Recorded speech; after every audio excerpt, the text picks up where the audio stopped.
Welcome, everyone. Rebelcast, episode number 47, the one we promised, the Foundations Starter Kit. I'm here with Athena the Bun. We're going to go over everything about Foundations, especially geared towards Standard. But first, I just have to report, I have had a hectic week in Magic. A lot of failures, a lot of successes between all the different decks I've been trying. Everyone's been posting in the Rebellion. Athena, how have you done? How's your week in Magic been? Max, the control archetype is dead. I don't want to live anymore. No. I tried Sphinx. It sucks. Well, why do you think that is? Oh, it's just the format's too fast, and there's too Yeah. many different too many different angles of attack, right? Because you need like good cards against enchantments for Golgari. You need good cards against like ramp spells for Domain. You need good cards against prowess, which are kind of few and far between if you're playing like control decks that have like 3 mana counters in them. Yeah. 3 mana counters in particular look really bad right now, and when the two best decks are like a tempo deck and a burn deck, it's really hard to like push through. So it's alright. Other than that, though, like, the week's been pretty fun in playtesting. I've got awesome decks to show today. Hell yeah. That's what we like to hear. So yeah, I've been playing some of the same old stuff and adding cards here and there. So I don't know if the fans are going to be happy with my picks for decks. They're going to be like, this stuff again? But, you know, it is what it is. I don't like week one to, like, jump into, like, burn right away or something I haven't played in a while. I like to stay familiar for the first week and just see how the meta shakes out. We don't... Yeah, absolutely. We don't have a Stay the Meta episode this week, so we're providing you with the Foundation Starter Kit. We like to skip week one and stay the meta because the meta has to develop, of course. We have to report on events. So, first off, we are going to talk about the limited archetypes and give just a little bit of information about each one. We are going to talk about the constructed themes of the set, talk about the different planeswalkers that were introduced. We're going to go into our top 10 favorite cards so far, and then we're also going to provide y'all with 6 brews or modifications on different decks, in my case, at the very end. So let's get right into it.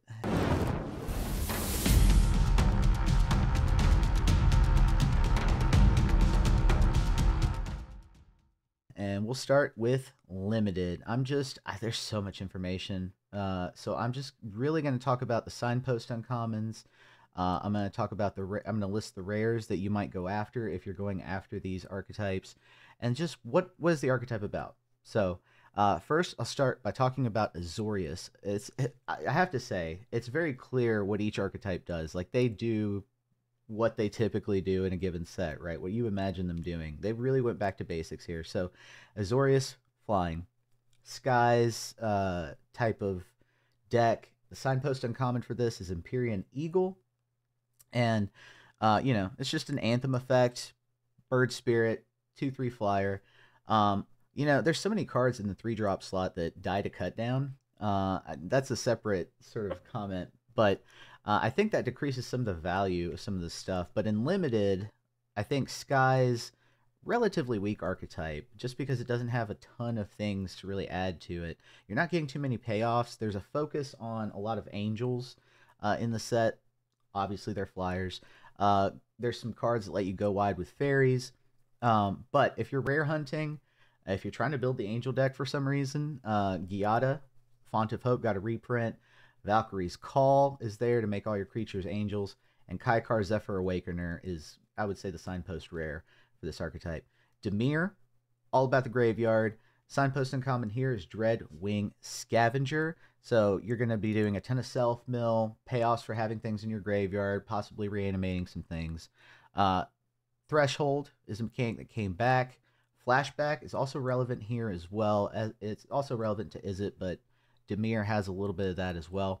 Revenge of the Rats is one of the cards I want to point out that could really dominate a match if you execute that correctly.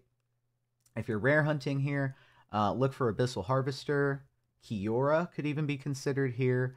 And Sphinx of Forgotten Lore, you typically think about that as it's more of an Izzet or a mono blue card, but it does fit in here with the graveyard synergies.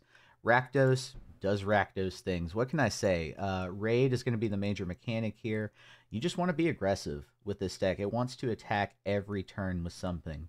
The Signpost Uncommon, Perforating Artist, a card that I pointed out in the last episode, has Death Touch. Death Touch is amazing. I don't know why no one focuses or talks about Death Touch, but that's an amazing ability, I think, especially in a creature-friendly meta. The Raid can really get out of hand after a while. Right? Each opponent loses 3 life unless they sack a non-land permanent or discard a card. I mean, that can really add up. So I like this archetype. It's definitely one I'm going to look for. Rare Hunting, Alesha Who Laughs at Fate, another card in 3-drop slot, incidentally, that dies to cut down. So I don't know how well that card's going to do in Standard, but in Limited, it seems like it's going to put in some work. And then the other rare, Seer Slicer Goblin. So, going wide with the goblins. Gruul, all about power, all about doubling your creature's power or adding to that power. The Signpost Uncommon here, they reprinted Ruby, Daring Tracker, which instantly helps with casting more expensive cards, a little bit of a ramp card. But if you control creature with power 4 or greater, Ruby gets +2/+2. So works right in with Gruul and what it wants to do. You've got Garruk's Uprising that got a reprint. Nessian Hornbeetle got a reprint. So those are cards that fit in here as well. If you're looking for rares, Galta Primal Hunger gets cheaper the bigger you go. Sylvan Scavenging, being able to pop a creature in every turn or add counters. And then Flamewake Phoenix and Ashroot Animist. Selesnya, which is all about the 1/1 counters. Signpost Uncommon here is going to be the Good Fortune Unicorn. So, add more 1/1 counters to things as they come in. That's really, the payoff is just having 1/1 counters added to your creatures all the time. Whether they're entering, whether they're attacking, most of the cards in this archetype are going to be doing that. Your rares, Arabo, Sky Knight Squire, one of my favorite cards so far. Sylvan Scavenging, which I already mentioned. Anthem of Champions was just exactly what it is. It's a 2-drop anthem. And Quilled Great Worm, which you can cast on the cheap if you have the proper amount of 1/1 counters. Orzhov, always about life gain most of the time, right? Signpost Uncommon here is going to be an interesting card I've honestly never seen before. Fiendish Panda, I don't think that's a reprint, is it? Nope. Okay, so it is a new card. Whenever you gain life, put a 1/1 on this creature. When it dies, return a non-bear card with mana value less than or equal to this creature's power from your grave. So reanimate something really cool. The life gain payoffs here, you've got, you can use a Johnny's Pride Mate. Marauding Blight Priest is pretty popular right now, especially because it's part of an infinite combo. Cat Collector as well. If you're hunting for rares, Elenda, Saint of Dusk, I have to mention that card. A Johnny, of course. The Exemplar of Light, which I'll talk about later as well. And a lot of people's favorite, Bloodthirsty Conqueror. Is it... Me and Figured Base love that card. All right. Is all about spells, of course. Flashback is going to be one of your mechanics here. The Signpost Uncommon, Balmor, the Battle Mage Captain, wants you to go wide, give everything trample, and smash the opponent. So you're going to be focusing on things with prowess here as well. Tolarian Terror got a reprint, so that's going to be a card that you want to use that fits in here as well.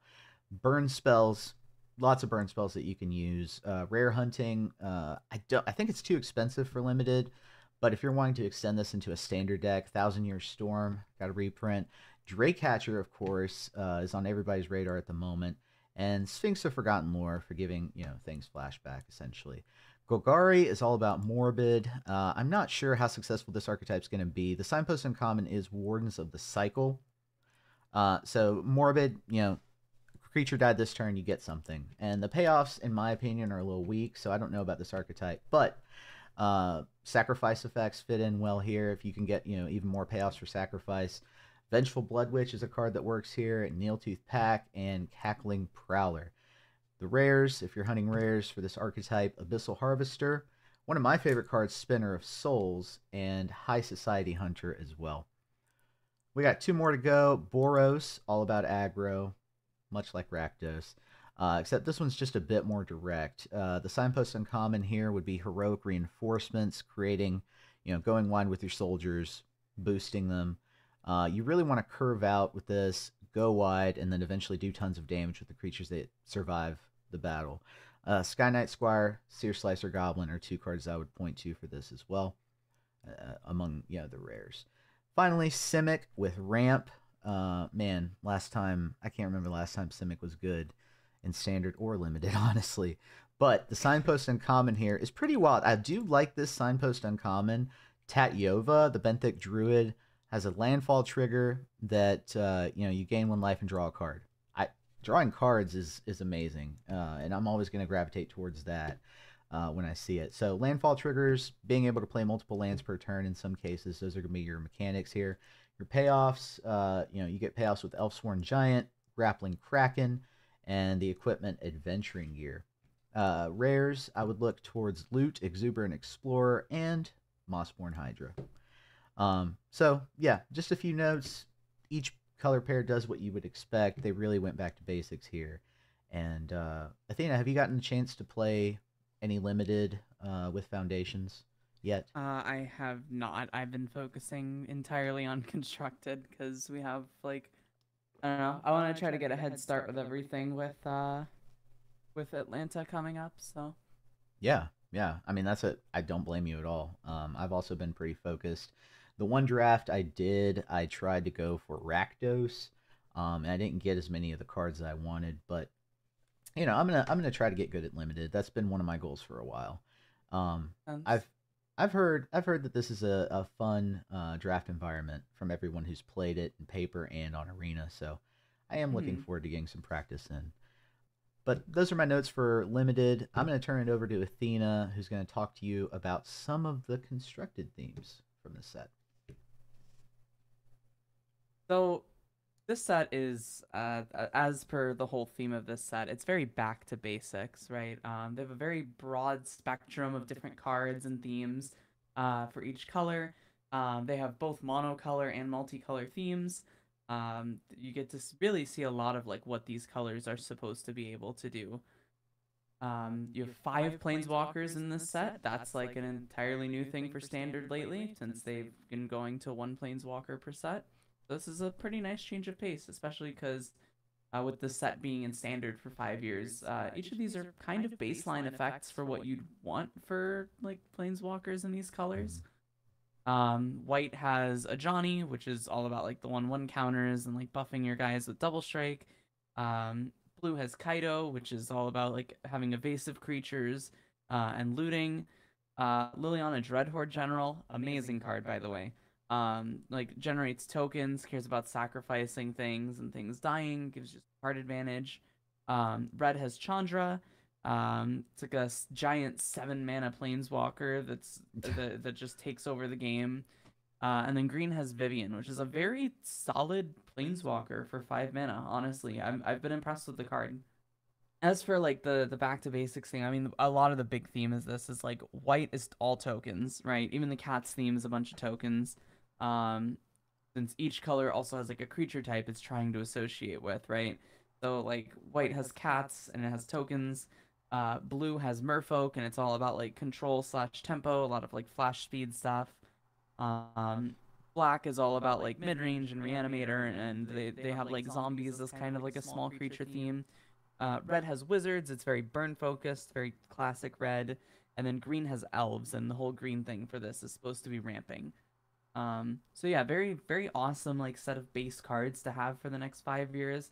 It's also like really cool to see like how a lot of this stuff works with previous sets, because it also shows like what they could have in mind going into further sets, right? Because a lot of these effects are so baseline, you'll always have a cantrip in standard is what they're basically saying with opt, right? You'll always have like an Elspeth Smite type effect in white. You will always have a duress in black, etc.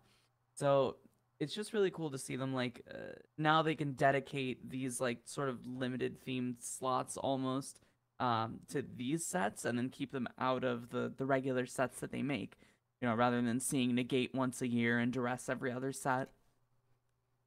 Yeah, that's been one of the complaints about standard over the past few years, maybe even further back, and I'm just not remembering, but that each set was sort of divorced from the sets next to it in terms of mechanics. They would invent a new mechanic and it would only apply to that set, and even then like not enough cards had it to really take advantage of. So yeah, I'm happy to see the execution on Foundation so far.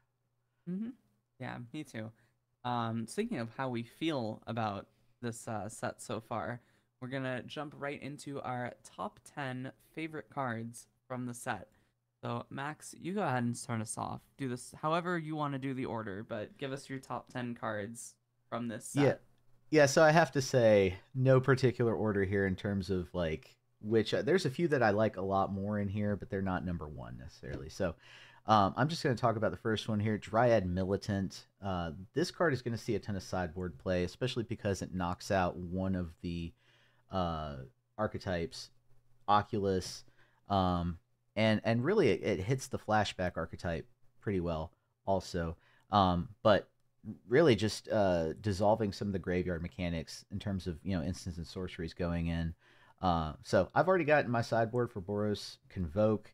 I've seen it in Jeskai Convoke, but there are other decks as well, like Golgari, that might want to put this in their sideboards. All Notably, right. it's also a soldier, I believe, Oh, in case anyone wants to do soldier stuff. If I'm not mistaken, yeah, it is a soldier. So, yeah. Yeah, it is. Nice of you to point that out because I used to be a huge pilot of Azorius soldiers, and I've mhm. been wondering if soldiers are making a comeback, even if it's in different colors or those colors. So yeah, interesting. Another card that I've already started to apply is Sky Knight Squire. What I said about this card was that whether it's Jeskai or Boros or whatever, the Convoke deck needed an aerial blocker that scaled with Gleeful Demolition. And that's essentially what this is. I've already won a few matches just from having this be the only flyer on the board in an aggro matchup or a matchup with a creature friendly deck. So this can really literally go over the top in a lot of cases. And I think it's kind of a humble card. Like it doesn't really assert itself when you see it. But if you're thinking about scaling, Gleeful Demolition is perfect for this, and just getting it to be a 4/4 with flying right away. Number 3, Llanowar Elves. Y'all saw this coming. I love ramp. I love green. I think I've already started to apply this in Golgari, thinking about how to go up the curve a little bit more. I think that's what this card does. It enables you to think about that a little bit more. I will say this. Mark Rosewater recently, or I don't know if it was Rose, I think it was Rosewater. They recently did an interview with a designer, and they admitted that essentially they've been scaling back ramp in the last few sets, and that they're doing that here as well. But they gave us Llanowar Elves, so I'm not sure how to take that. What do you think of this card so far? I think it's definitely looking worse than we initially thought it would look, only because the top two decks in the format require you to play 4 1-mana removal spells already, if Yeah, not more. Um, the two most popular decks are like Red Burn Prowess decks and Dimir Tempo, and both of those are like very dies to cut down decks. yeah. Um, so it's just kind of eating a lot of like side hate. But if we get into a more mid-rangey meta, like yeah, for sure this card's insane. It's the only good cut down target in Golgari. Yeah, we started to see a mid-rangey meta towards the end of Duskmourn, and then we cut right back into aggro-friendly meta as soon as Mm-hmm. this came out. Which leads me to my next card, Authority of the Consuls. This is also, I believe, a card that we've talked about already. I think everybody has this on their top favorite cards. If you talk to anybody in the Rebellion, there's just this universal agreement that this card is going to mitigate one of the more popular archetypes right now. The only deck I've put it into is Domain, which we'll talk about later, but I, I think this is a must-have at the moment if you can afford it. White got a lot of tools, and I think this also makes the cut. What about you? Mm-hmm. Well, I'll Yeah, we'll get to that. You we'll keep get to going. that. Yeah, Spinner of Souls is my next one. What's not to love about a 4/3 3 drop, has reach, but also allows you to basically go and get other creature cards. I mean that's what green needs. Green needs to be able to draw more cards, pull more cards from the library. Um, I go oh ahead. man, I was so high on this card until I Yeah. saw that it says other non-token creature. The amount of times I've gone like, and we have people in the Discord that were trying this too. Turn 1 elf, turn 2 Spinner of Souls, it dies. It didn't do anything.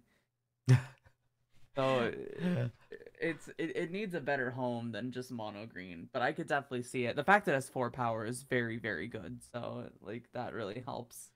Reach also, because it is a very Mm, evasion friendly meta right now too. yeah. Um, yeah, for sure. Uh, my number 6 is one of the planeswalkers, Kaido, Cunning Infiltrator. I think nobody really saw this card coming, but that passive, being able to, add loyalty counters as evasive creatures go in and hit in the right shell. Dimir Aggro is one of those shells. I think this can do a lot of damage. Creating ninjas, that ultimate, you can get there a lot quicker than you think. I know it's -9 and he only starts with 3, but enough evasive flyers, enough creatures, and you are essentially gonna get there within a few turns. So the people who have experimented with this card in the Rebellion have said good things about it. I have yet to play Dimir so far, so I haven't played this one, but I'm pretty high on it based on those experiences, those secondhand experiences, and I want to try it for myself. What do you think? I think the card looks cool. I'm just worried about like what happens when like you have this card and your opponent just goes double removal spell their first 2 turns. Then this card looks awful, right? Hmm. Hmm. So I think it really relies on you having the tempo advantage. I think it's the type of card I would board this out on the draw, like every single time. That's fair. I think that's very fair. The next card, in a tricky spot, right? Loot, Exuberant Explorer. You are able to play additional lands on each of your turns, so I thought, hey, this would be okay in a domain shell, maybe, or a ramp shell, something like that. But I've yet to really find a home for this card, although I'm pretty high on it so far. I'm optimistic that it will find a home. And I think that 6 mana in a ramp shell is going to be pretty easy to get to. So I'm looking forward to really janking out with this card at first, and then hopefully finding a permanent home for it later. My number 8, Day of Judgment, and you might question me on this, but I keep saying it. 4-drop, destroy all creatures, like Wrath of God. I think Domain needed it, and that's still one of the decks I'm playing. And I've already added it to that. So hey, Depopulate was pretty effective and saw a lot of play. I think Day of Judgment is pretty cool. I'm gonna keep trying it right next to my Max, Sunfalls. it says something that you have Day of Judgment on this list and I don't have it on mine. That really says something. Okay, okay. I get you. I get you. We do have totally different play styles, and I think that's Hmm. why this show works. Yeah, yeah, it's pretty cool. Because I'll try to look at the silver lining there. I think we complement each other. Speaking of, my next choice, which you also don't have, is Giada Font of Hope, and I'm gonna go ahead and admit this and my last choice, Exemplar of Light, are there because I want to tinker and find a mono white angels list. I wanna see if I can brew one up that's actually competitive. I think Foundations kind of calls for it with how many angels they printed and angel cards they reprinted. Exemplar of Light especially also fits into the Orzhov mid range life gain shell, not the aristocrats, but just like the mid range one. Um, so I don't know. I'm pretty high on this card. It kind of reminds me of that 2-drop vampire soldier that everyone was trying to make work, where you add a counter, draw a card. Uh, that card never oh got yeah, yeah. that card never saw much play. But I think the 3/3 flying stat. I know it's a 4-cost creature. Um, I think this will see some play. Especially if even if Angel Shell never happens. Uh, but those are my top 10 so far. Really more of cards I want to play with rather than Hmm. favorites. But I'll let Athena take it away with her top 10. So I'm gonna go in reverse order from 10 to 1. Number 10, I'm gonna start with Drake Hatcher. I've been playing this card in Oculus since now we have 8 cantrips and way more than 4 bounces if we really want it. I think the ability to go turn 2 Drake Hatcher, and then if the opponent doesn't actually answer it and just plays a threat, you can like bounce their threat, cantrip, attack with it, make a 2/2, and then like still have a mana up for like another cantrip or whatever else. Um, it's definitely the type of card that if we get Spell Pierce in standard, oh my god, I will be way all over this card. I Yeah. was hoping for it in Foundations, but we didn't get it. But yeah, that is my number 10. Cool. My number 9 is going to be Felidar Retreat. Absolutely, to no one's surprise, mono white and tokens is like a big thing for me, right? And being able to get like tokens every single turn from this in a mono white shell is great. It has replaced Archangel Elspeth for me Hmm. so far. It's a little bit weaker to all the enchantment removal, but then again, the most common one was like Get Lost anyway, which would have hit Elspeth. Um, and you really start to get inevitability with this card. Let's see here. Yeah, that card used to Next, wreck my face when it was in standard last. there would be oh, there would be so many decks that used 4 of these and just went crazy. So yeah, I already am familiar with this card and I like it. Good choice. it kind of has Field of the Dead vibes, Yeah, honestly. yeah. Yeah. Let's see here. Number 8, I have Authority of the Consuls.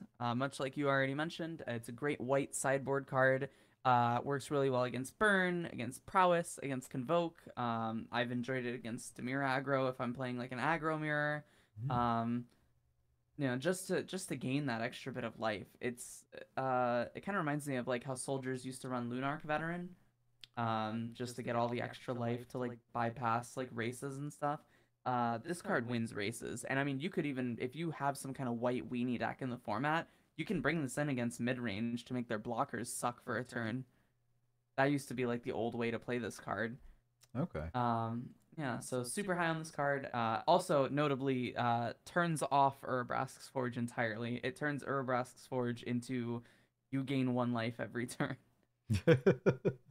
All right, so number 7, I have Elenda, Saint of Dusk. I talked about this card last week, or whenever we did our last episode. Um, I think this card's been really crazy. Specifically like against like the black mid range decks. Just having this card that just like sits there and like it can block a lot of smaller threats, and then eventually it just takes over the game. If you can get to the point where you're on 25 life, it actually like starts to go crazy. And a cool thing is like because it has lifelink, if you have say you have like 18 life, you attack and it goes to trade with a 4/4. Well, because you now have 22 life afterwards, it becomes a 5/5 and survives the attack. So there's a lot of like those cool little tricks that keep catching people off guard. That's been really cool. So yeah, super high on this card. I think this is I think this is probably one of the best cards from the set. Uh, I'm just curious to see what home it ends up in. Let's see here. So next up, I have Maze Mind Tome. Uh, I love this card. I didn't think I'd love this card this much. I love this Yeah. card. I remember good old Bank Buster in Yeah. mono white mid range, and obviously now we have caretakers for mono white, right? But Maze Mind Tome has just impressed me so much. It's the fact that it gains you life at the end is really helpful when the best decks are the aggro decks right now.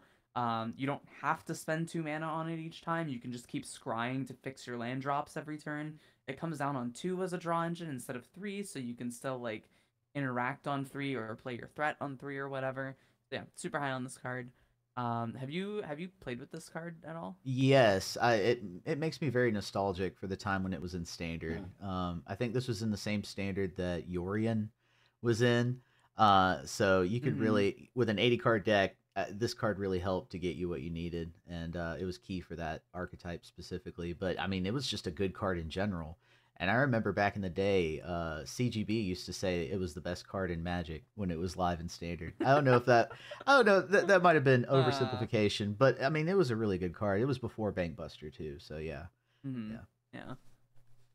Yeah. Let's see here. So next up, I have Regal Caracol. Anyone who's seen me try to play Mono White and Pioneer knows how much I love this card. Um, it's kind of like if Beza guaranteed you the tokens, but was a turn later.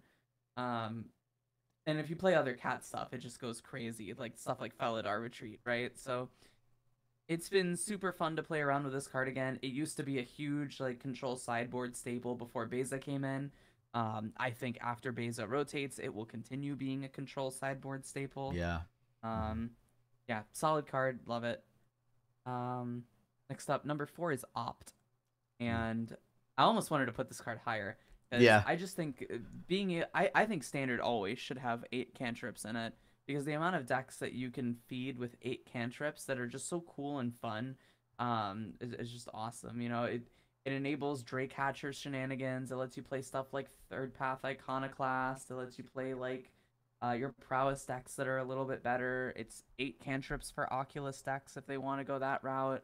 8 cantrips just helps so much, and opt for 5 years makes me so happy. Yeah, I know the Oculus players were calling for this card, but more than that, I mean, Opt is just legendary. What can I say? I'm glad. I'm glad it got the reprint. Definitely, I think a lot of people called this coming to Foundations, and I'm glad they were right. Yeah. Number 3, I have probably a surprising one, Sunblessed Healer. Um, the 2 mana 3/1 lifelinker with kicker for 2, and if you kick it, then you also return a non-land permanent of mana value 2 or less from your graveyard to the field. Um, it's been super fun in Pioneer Humans, even though Extraction Specialist is probably better. It's been super fun playing it in like life gainy shells. It's the perfect card for like a white weenie deck. The fact that it has lifelink on a high power is good against like the if you play like an aggro mirror. Super high on this card. It can bring back. You know what this card can bring back. This is so funny. You know what? I'll talk about this line later. This goes for one of the decks. I'll talk about it later. Okay. Number 2 is gonna be Liliana Dreadhorde General.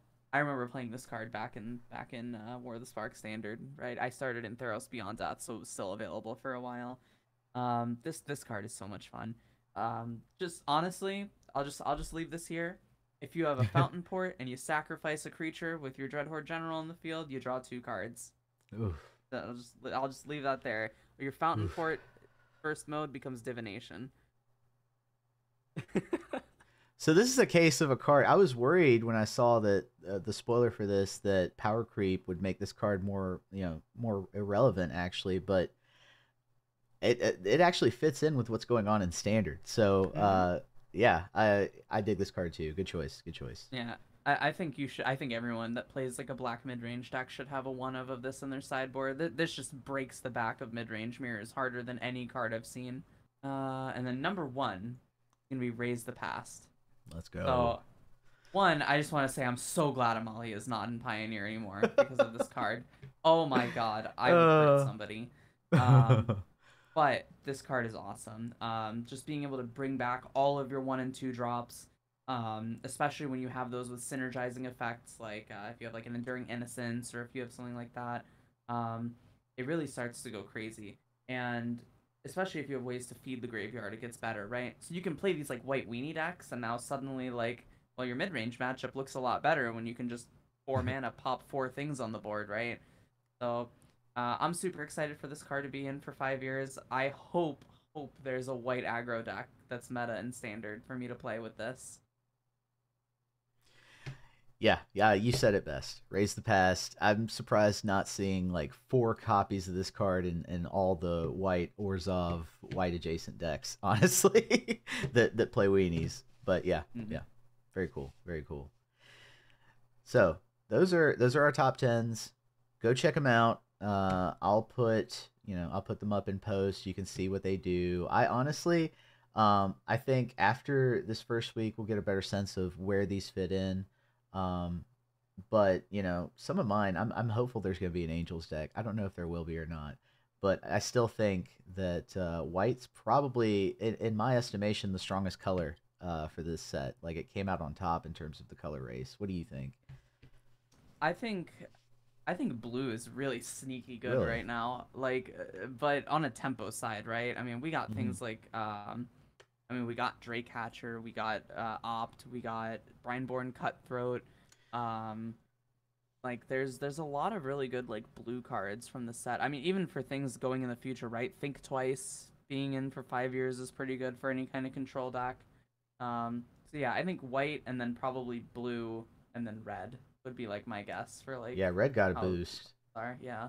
Yeah. I'll be surprised if I don't see a mono blue list in the future. I'm sure somebody out there's working on it, bringing that archetype back. Those psychopaths, those like Yeah. 10 psychopaths out there wanting to play mono blue in a sea of mono red. Yeah. You know they will, just to spite the mono red Yeah, pilots. yeah. But let's move on and talk about the brews that we have for you. Foundation decks. I picked 3. She picked 3. Athena, go ahead and kick things off and talk to us about Orzhov Life Gain. So this has been my pet deck, honestly, since the set dropped. I saw that we now have 8 1 mana Soul Sister effects in standard, and I'm like, cool. Now we can play those really crazy Ajani's Pridemate variants that we've had, right? Um, so like you get your 4 Hinterland Sanctifier and your 4 Case of the Uneaten Feast, and then I'm also running 3 Ellis Ilkor, so that's 11 Soul Warden effects. Um, and then I have 8 direct creature payoffs between Amalia and Essence Channeler, and then I have 4 more Drain payoffs with Starscape Cleric. And you may be looking at the stack like, wow, that's a lot of 2-drops. Well, we have Raise the Past is the reason. Yep. So there's a lot, and I mean a lot of times that I've just won the game from Amalia gets some life gain triggers, dumps some stuff in the graveyard, and then eventually you raise the past. You hit like a Starscape Cleric, a couple of Soul Warden effects, and you drain your opponent for like 11 and just win the game. So this deck feels really fun. It's very resilient, honestly. Between the Raise the Past, the Skrelves, and the Cases and the Sunblessed Healers, like there's a lot of resilience kind of caked into this or baked into this deck. Um, One line that I think is kind of nuts when I get into later stages of the game, you can sack your Case of the Uneaten Feast, and then replay Sunblessed Healer kicked from your graveyard and bring back the case. Which then you can resolve that turn if you get enough lifelink or life gain triggers. So yeah, super big fan of this deck. I think it grinds like crazy. This is your mono red beater for sure. Like if you just want to beat mono red all day, like just play this deck. And then you're still fine into the mid range decks. You have a Lenda in the sideboard. You can play all the best like white sideboard cards. Super high on it.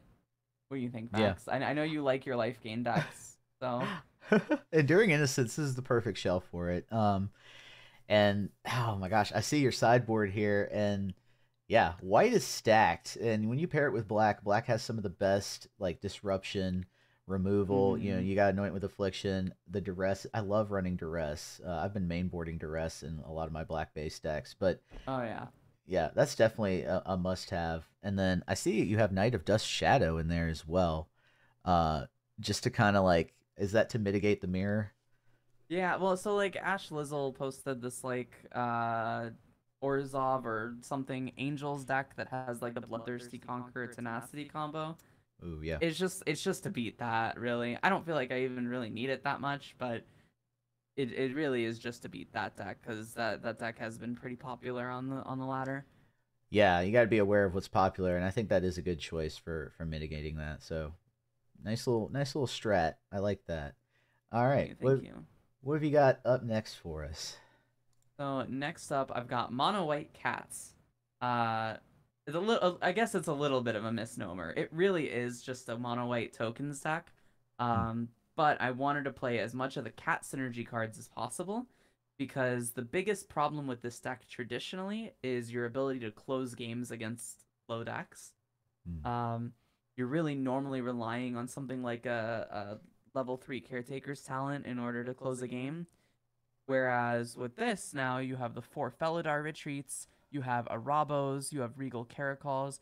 The amount of cats that you're spitting out constantly it gets kind of nuts after a bit. I've had games where I go like, stabilize turns 1 through 4, turn 5 through 6, I'm the beatdown, and I win the game.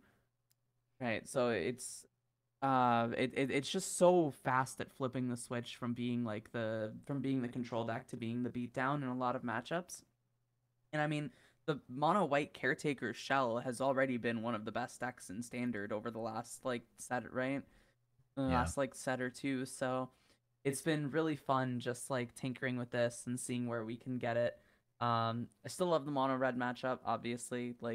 Having this many removal spells plus all the lifelink creatures is gonna do that. And you have access to all the ridiculous white sideboard cards. Yeah, you're making use of Split Up here as well. And yeah, this synergizes pretty well with Virtue of Loyalty in the mid to late game. But yeah, starting to see split up in some of these creature friendly shells. It makes sense actually, especially if you're going all in. Then and you know you Hmm. can just hit all your opponent's stuff. So Felidar Retreat though, that is a house. 4 copies of that in here. I love that card. I really Hmm. really love that card. It just seems like it could get out of hand pretty quickly. Um, Yeah. yeah, yeah, for sure. I like this. If the meta keeps going, burn, mono red, prowess, that kind of thing, I think you're gonna see more of this list present on the Hmm. ladder. So You'll good probably see a choice. more traditional caretakers list. This is more of a fun version for me, but um, yeah, I will say that one thing I've noticed is I've been liking Split Up more than Lockdown because we have authority of the consoles. Yeah, Uh, so because it feels really bad to hit your authority with your own Lockdown and then your opponent's Forge is turned on. Um, yeah. so that's been my big reason for Split Up. Plus, we have a lot of creatures ourselves, so a lot of the time we can kind of just like wipe half of our board, all of theirs. Yeah, I don't mind having split up in like an aggro shell. I have it in the at least a one of in the convoke shell. So yeah, I'm high on that card right now. Very cool list. I really like that. It's like the mono white tokens, but it's got a little bit of flavor. Like you said, like Mm-hmm. it's fun to play. Yeah. Okay, okay. What Got do a we little got next? flavor. It's from Springfield, Ohio. No, I'm kidding. Jesus Christ. Okay. Oh my god. Uh, so next up, I've got my updated version of Azorius Oculus. I have loved this deck. This has been my favorite like meta standard deck for the last like set. I love Abhorrent Oculus. I think having 8 cantrips between Sleight of Hand and Opt is a huge draw to play this deck now. You can fill the graveyard so ridiculously fast for your Jins and your Oculi. And I've been playing Drake in this. And the big draw to Drake is there's so many times where I'm playing against like Golgari, right? And they'll go like turn 2 Mosswood, right? And I'll go turn 2 what's it called? Drake. They go turn 3 Glissa, swing with their Mosswood, and then my turn 3 is like bounce their Glissa, play a cantrip, attack, make a 2/2, like I still have a mana up for another cantrip, right? There's a lot of really good lines with this. And then when you bring in like when you have the full playset post board, your opponent has to choose between whether or not they keep their cut downs in, because cut down sucks against your other threats. It sure does. Yeah. Wow, wow. Yeah, I like Drake Hatcher here as well. I like how you have it split too, just to kind of like throw them off balance. Yeah, Yeah, very cool. it's like one of those cards that like, the opponent can end up like discarding their cut downs for one reason or another, and then you can play it. Or plus it dodges cut down with a single cantrip, which is really nice. Like if I opt in response to a cut down, it just fizzles it. So it doesn't feel that weak to cut down. I'm glad to see another a different archetype get a prowess card. Honestly, Yeah, me yeah. too. Yeah. All right. What was I gonna say? Oh, I was gonna ask you. I don't see Kiora in here. Why did you leave that one out? So it's between Kiora and Drake for me. I think your sideboard threats have to include 2 Masterminds because of all the like demons, Beanstalk, Caretaker. Mastermind's just like the best blue card in the format. Let's be real. Um, so you have like 2 other sideboard slots really to dedicate to creatures. Um, I like the fact that Drake is first of all, the vigilance is really nice. So when you go to play like these mid-range games, you can like keep up like an opt on your turn or like an unsummon on your turn to like pump it to a 2/4, and that blocks really well. Um, and then the other thing is like the ability to like have something on the board when it can't like it gets down faster than Kiora, right? Which is a Mhm. big like draw to it. You can play it on turn 2 when maybe you have to still play like maybe you're still building up towards your bigger stuff, right? And you're just burning resources. I think it helps to have a turn 2 threat. I think it goes crazy with the 8 cantrips. I think if you don't play 8 cantrips, then Kiora is better. I know the Mm, versions pre-foundations were on like 2 sleight of hand, and in that mhm. situation, yeah, I think Kiora is better, especially when you have like founding of the third path. Um, but if you have like what do I have, like 16? No, 19 one mana spells. Like Yeah. I guess 16 if you don't count the Phantom Interference. So it's just so easy to proc the prowess on this. Yeah. Okay. That makes a lot of sense. I like the logic. Thanks for that review. Because I know Oculus is a deck that needs to see more play. It definitely does. Mm. And I like what Foundation's added here. Obviously the cantrips, Draycatcher as well. You seem to have your logic down with your card choices. I have to commend you on that, especially talking Yeah. about Draycatcher and how you have it split between the sideboard and the main board. I Yeah, like I that don't line of want to talk logic. about how much time I've spent on this set already playing standard. I don't want to talk about it. Okay. Uh, Do you miss other formats? Do you miss Pioneer? what's that? No. No, I mean Pioneer's been fun. I played a couple games of like mono white humans and Pioneer. Um Honestly, the big draw to Pioneer for me was always like blue white control in that Mm, format is always really fun. yeah. But blue white control and Pioneer is like right now, like when you have like demons running 8 Thoughtseize effects and you have like your Rakdos prowess stacks and your Phoenix stacks, they're just hitting you from too many different angles. You can't like keep up with it all. Yeah, much like what's going on in standard. There's just too many different Hmm. decks. Yeah. But hopefully, hey, maybe in a few weeks, maybe in a month, we'll be able to report on an Azorius control. I don't know. We'll see how the meta shakes out. Which, speaking of, let me transition to my 3 decks, which are a lot more in line with the meta than really they should be, honestly. But Golgari Demons is going to be the first deck I talk about, and I did go with the full set of Llanowar Elves here, and it made me think about, do I want to go up the curve?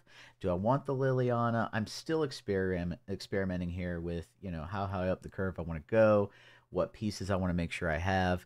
I decided to put loot into this list, and obviously because of the ramp ability here, being able to play an additional land on each of your turns, going up the curve, having that 6 cost ability, I think it helps.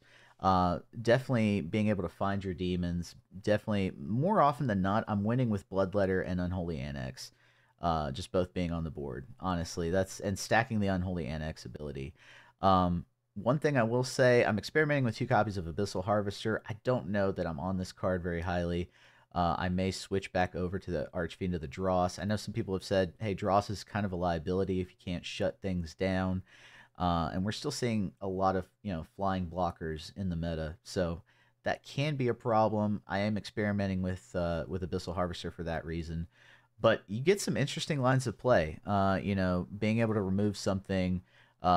If you're playing the mirror, like remove a Deep Cavern Bat, play their Deep Cavern Bat. A lot of those resource wars uh, kind of reasons for playing Golgari are still present, and so that's why I'm still on 2 Duress main board.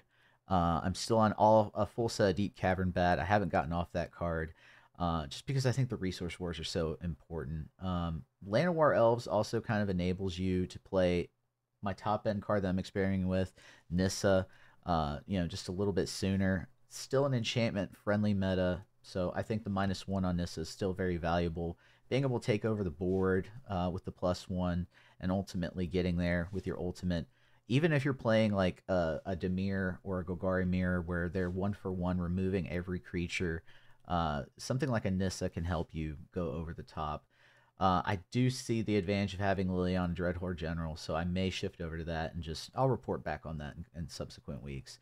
But the core of the deck is still very much the same. The new stuff, I do have 2 copies of Maelstrom Pulse, which Golgari got in the sideboard. This is, for the token decks. For the mirror, when they want to stack Unholy Annex, it can apply there as well. So I like Maelstrom Pulse for Golgari, and also I just want to point out this is not a Foundations card, but sort of Once in Future. I think is a must-have for this deck, at least in the sideboard. One of because there's multiple Dimir styles that are popular right now, and just being able to smack with your Archfiend of the Dross and it go unblocked, double damage with Bloodletter is just such a great scenario. But also being able to play your removal and your duresses over again, I think is very valuable right now. So I'm still tinkering with Golgari Demons as I have in the past couple weeks. Foundations definitely added some flavor to the deck. I think I like loot. The 3-drop slot has kind of been like contentious in terms of what to have. I still want to have Glissa. Abyssal Harvester, there are people debating that card, so I'll report back on where I am in this deck in a couple of weeks. But this is still kind of my favorite deck to play for the moment. And I think Golgari is probably the best color set for demons at the moment. Yeah, I would agree with that. I think the biggest thing for me is like a turn 2 Unholy Annex is so hard for so many decks to deal with, right? Yeah. You're guaranteed your card draw pretty much that turn. Some people don't have their enchantment hate until like a turn 4 frillback, right? So you're getting so many cards off of it before then.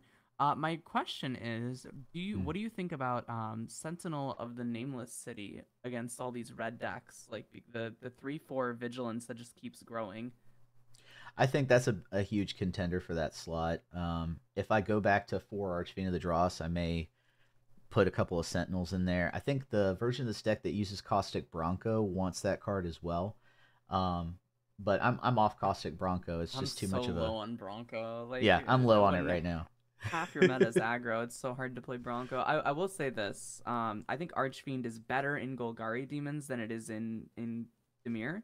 Hmm. Um, I think Dimir is more of like a control deck, and there's gonna be a lot of times where you just go like turn 4 Archfiend, you swing 3 times, you dealt 18 damage, your opponent's still alive and you lose. Yeah. Um, Yeah. Whereas with Golgari, you actually have other threats, right? You're playing like your Mosswoods and your Blissas and other stuff, and you are actually chipping in damage here and there with those. So I think Archfiend becomes a lot better as like a proper clock. Yeah, I think so too. And one archetype I'll point out that you're going to run into on Arena Ladder, especially, probably not in paper so much, is the mono black hand hate. It got some stuff. It got Demonic Pact, which becomes a liability for them if you can just respond to their resource wars type of play lines. If you just respond to that and stay ahead with Unholy Annex, drawing cards, put a Glissa down, it overcomes that archetype more times than not. So that's another reason why I like to go Golgari. Resource wars are still a thing, even in aggro friendly meta. Yeah. My second deck, I'm still on Boros Convoke. I'm switching out a lot of these cards though. I am thinking about different ways to play it. But I will say the one card that has worked so far in all of my matches that where it's come out and seen play is Sky Knight Squire. I think it's just they're so used to the land war when they're facing Boros convoke style decks that Sky Knight Squire seems to just come out of nowhere. And there have been a few matchups where I've won solely with scaling that card up and doing damage in the air. And also it's just a great blocker for what's going on. I'm experimenting with split up. I do have one copy in the main. I did have two, just because you can tap down everything and destroy their board, and that's with Night Air and Aveos. So that's also really cool. I'm still on 3 War Leaders calls. Some decks have gone down to 2, but I think with the Clockwork Percussionist being sort of the most recent before Foundation's addition to the deck, Gleeful Demolition's back on the menu, and it's really doing damage. I will say Dryad Militant in the sideboard, I think that's going to stick around as long as Graveyard play, especially with Flashback or the Oculus decks. I think that's a must-have right now, and I'm on Exercise for the most part over Destroy Evil, but Sorcery Speed versus Instant Speed, that's still a debate for me. And neither of those cards really help me in the Prowess matchup. So regardless of what you believe there, I think Lightning Helix, at least a couple of copies in the sideboard, is a must, for sure. But not much has changed other than the Sky Knight Squires, and the other card I'm thinking about adding in the 2-drop slot is Seer Slicer Goblin, so I'll give that an honorable mention. The raid ability to add another Goblin, going even wider. It's just I haven't found the slot. I still need my 2 case of the Gateway Express. It's hard to kind of fit it in over Resolute Reinforcement. So I'm thinking about that card as well, even though I haven't really fit it into the deck. So that's pretty much all I have to report on Boros Convoke, but it does get a slight update and some necessary pieces with Sky Knight Squire and Dryad Militant. Okay. Yeah, I definitely like the militant sideboard. I feel like that's really good against Oculus. I will say this deck is really bad against Authority of the Console. It's so bad against Authority. Um, you're like the you're gaining the opponent so much life, and then you can't even bring Forge in against like the matchups that you'd want to. Hmm. Um, question: what about Arabella? So that's also, I should honorable mention, I had that in the deck before, and I took it out to experiment with Sky Knight Squire, but that's another one where if I can fit that in, Arabella will win you matches relatively quickly. So yeah, that's another one that everyone should consider whether you're playing Jeskai or Boris Convoke. Yeah, I like that card a lot, especially because it's an artifact also, and if you have to, you can Gleeful Demolition off of it.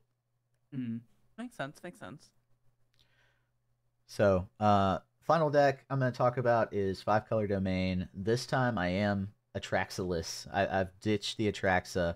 My top end here, I'm going to start off, is Liliana Dreadhorde General. This is the deck where I want to experiment with this card. I know the double black can kind of be an issue, but if you sort your mana base correctly, that's really, other than Zur, I think that's the only card that demands black. Um, Nonetheless, I think it fits in here at 6 mana. That's a lot. That's very easy for this deck to pull off, and the way that it takes over the board, it's more effective than having something like, uh, Atraxa at the top end, which you're going to get more cards, but this meta requires you to pay attention to the board right then and there, and many decks can really go underneath Domain if you don't have the right sort of removal or the right counter to that. That being said, I think Authority of the Consoles fits in here. This is it's no secret, this is kind of a Selesnya-ish shell, and Authority of the Consoles fits in here. You can Authority, you can then up the Beanstalk. I have Split Up in here as well, especially with Authority of the Consoles. I think that works. Um, 3 Day of Judgments. I think the 4-drop slot, we needed a board wipe for this deck. Sunfall was just much too slow, and the awkwardness of Temporary Lockdown, taking away your Beanstalks, is sort of strange. Turn 3, you really want to cast Overlord of the Hauntwoods anyway, and that's not going to go away with a board wipe. It's going to be an enchantment while you're casting Day of Judgment. So I think it fits in really well if you curve out. I'm not on the blue or red overlords like some of these decks are. I've gone with full set of Overlord of the Mistmoors, full set of Overlord of the Hauntwoods. I think the deck just, it knows what it wants to do. Other cards that get honorable mentions, I couldn't fit in Deadly Brew, which you sack a thing, they sack a thing, you get to retrieve something from your graveyard. In this deck, I think it works. If they remove your Overlord, if they remove your ley lines, one of your permanents, go and grab it again. And having tokens isn't hard for this deck with the Overlord of the Mistmoor. So I think that fits in here. Devout Decree is in the sideboard as sort of an anti-Rakdos, of course. Exile effects, gotta have them, especially when you're targeting red creatures, with tons of abilities on them with prowess. I think Devout Decree, maybe that's too many slots, but I think 3 slots for now. We'll see how it goes. That being said, Negate, Disdainful Stroke are still my only counterspells in the sideboard. I don't think there is a great 2 mana where it's just 1 blue devotion counterspell in the set. I didn't find anything great. I know they reprinted like Essence Scatter, which is anti-creature. Mm-hmm. But yeah, I'm still on Disdainful and Negate with what's out there right now. Yeah, so that's all I have to report on that. Sense. What matchups are you bringing Negate into? Because what I've been noticing trying to play Control is that Negate is only really good in the Caretaker matchups, and you beat those anyway, right? Yeah, that might be a little bit of overkill. I've usually the demon matchups, the Dimir or Golgari, where I'm just trying to negate the Unholy Annex or negate their planeswalkers. If they're on Golgari talent, that's still out there. Um, that's for that as well, because that's typically like a Enough. turn three play for them. And also the Vraskas. You want to get the Vraska, not let it hit the board. But yeah, it's typically there for those. Yeah. I'm curious if like there's a way we can just like go Abzan if you want to go this Liliana, right? Like if we just cut the blue and we play like outrageous robberies for control decks or something, like that's kind of like black Jace at instant speed. Yeah, yeah. I've also seen a lot of Cruel Claw heists in the meta as well, but that's too Mm-hmm. black devotion, I think. Um, Yeah. hmm. Yeah, that's definitely something to think about. I think there's an argument for Naya and an argument for Abzan shells for domain right now. And yeah, I would be preferential towards the Abzan over the Naya, just because black came out with enough, disruption, hand hate, I removal. mean, I think it black and warrants white it. are the two best colors in standard right now. Like that's not even like a question about it. I believe so too. Yeah. Yeah. Yeah. I can't wait to have that mono black guy on to talk about, deck Mm, building in black, because I think this is the time for mono black. yeah. I want to see a good Mm-hmm. shell. I know there's a couple out there. So look forward to that. I'm going to be building at least the black skeletons, black zombies.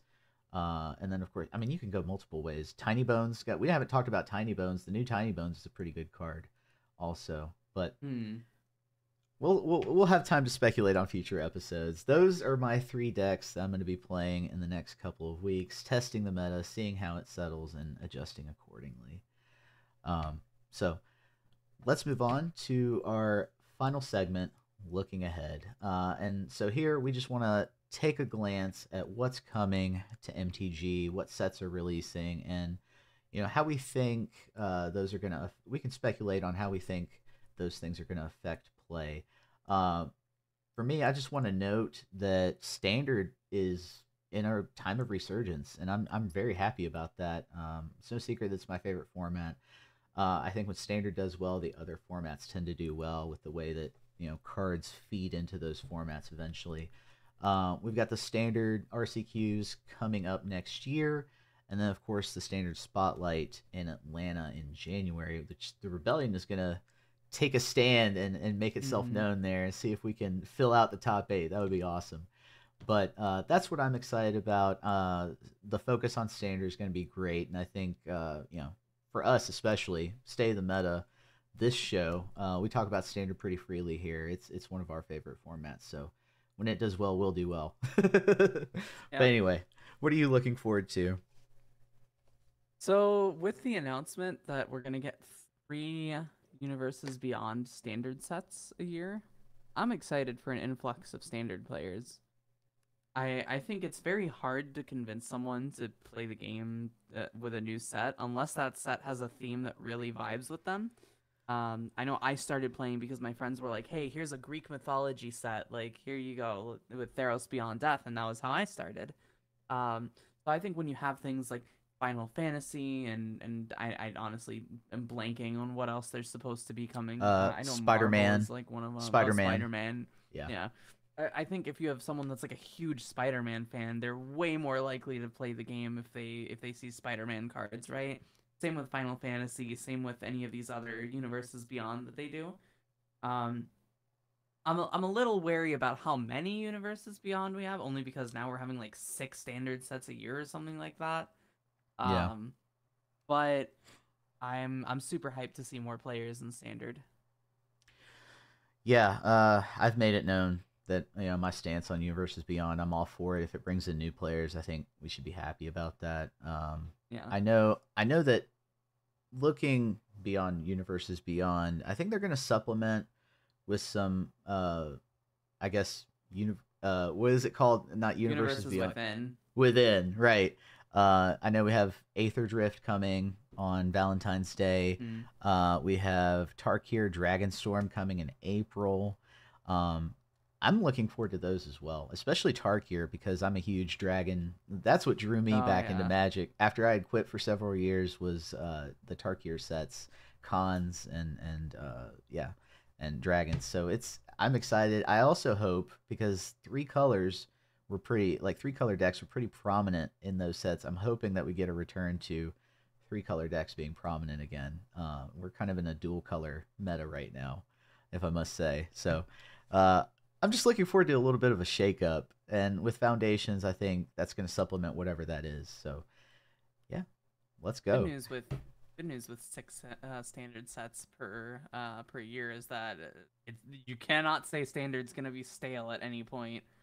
Yeah. You can the whole format can flip on its head at any point from any of these six sets, right? I mean, we had five this year, and it felt like we were getting them back to back. Yeah. I'm super excited to be in constant spoiler season for standard and just be brewing constantly. Yeah. Our spoiler chat is just constantly having comments Mm-hmm. just added to it like almost every day. So Yeah. yeah, that's been I hope blowing we get up. some good vehicles in Aether Drift, honestly. I really hope we get some good vehicles. I think standard vehicles have been pretty lacking outside of Schooner for a while. Um, there's like Yeah. Edge Shredder that like doesn't have a home, which that's like the next best vehicle probably, or like unidentified hover ship. Like we need give me like where's my Sky Sovereign in standard? Give me Sky Sovereign in standard. Oh God, I'm yeah. sure they won't do that, but They probably won't do that. They won't print it next to like a oh, reprint of the gang boss. They'll keep a gang boss. What's oh his yeah, name? I'm Grease blanking Fang. on Grease Fang. Yeah, yeah, yeah. Oh my goodness. Yeah, I'm super excited. I think vehicles are super fun in standard. I think there's a lot of mechanics right now in standard that fit really well with vehicles. Like you have the survival mechanic from Duskmourn. Hmm. You have a lot of like um there's a lot of like the, stuff that cares about artifacts from like Lost Caverns. Um so yeah, I'm super excited to see more vehicles. I always love vehicles. Yeah, the only thing I know about Aether Drift so far that's been spoiled for me is that there's a team of goblins, so goblins are going to be a thing.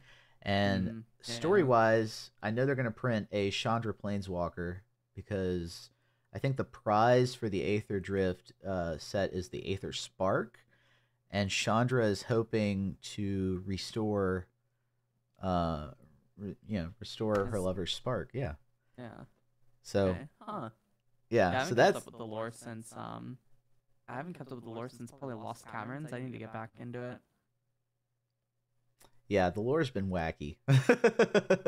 I don't blame anyone for jumping off that train. But yeah, it has been a little wacky. You But think they're gonna have lore of like the characters going to the Final Fantasy world or like the Spider-Man world, or do you think they're gonna do that? Like, would they have planeswalkers in those sets? Like, oh yeah, here's Elspeth in Spider-Man land, like, here's Jace or working at the Daily Bugle. I don't know, Oh man. goodness. I could see that having a huge backlash for the lore purists, but I wouldn't mind if they Yeah. did that. I wouldn't mind Yeah, if I they wouldn't made mind it. being there. I also wouldn't mind if they don't do that and they just have that that insular kind of world. I don't know. I think it would make sense to have planeswalkers in those worlds if we're already like putting them into standard where like I don't know. I think the way Magic's lore is set up, like theoretically anything could be a plane, right? Like so there's no reason to think that we can't have like the world of Final Fantasy in Magic, like just go teleport there at any point. I think you're right. And with the way they already pulled off like the two D&D sets, that it kind of worked out. Like I don't know. Yeah. We'll see. We'll see. I'm definitely looking forward to it because I know it's going to bring in new players, and that to me that's a great thing for the game. Yeah. But that's all the time we have for today. This episode of the Rebelcast is sponsor free, so if you'd like to contribute to what we do and make sure we stay in the game as long as possible, consider making a purchase in our merch store or joining the Rebellion. That's right. Join the Rebellion. We have links in the description, and check out our merch store. We're both on Spotify and YouTube. So until next time, untap, upkeep, resist.